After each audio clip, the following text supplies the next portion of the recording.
இந்த உலகத்தில் மதுவை தனக்கு அனுமதித்துக் கொள்வானோ அவனுக்கு அல்லாஹ் சொர்க்கத்தின் மதுவை அல்லாஹ் ஹராமாக்கிக் கொள்வான், தடுத்துக் கொள்வான் ரசூலுல்லாஹி ஸல்லல்லாஹு அலைஹி வஸல்லம் சொன்னாங்க.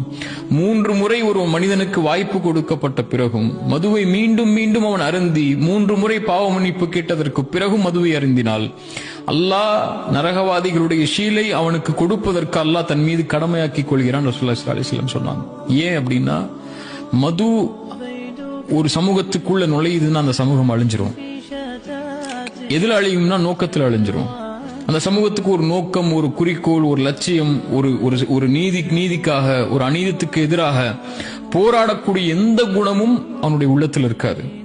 எதுக்கு வாழ்றோன்னே தெரியாம ஆயிடுவான்.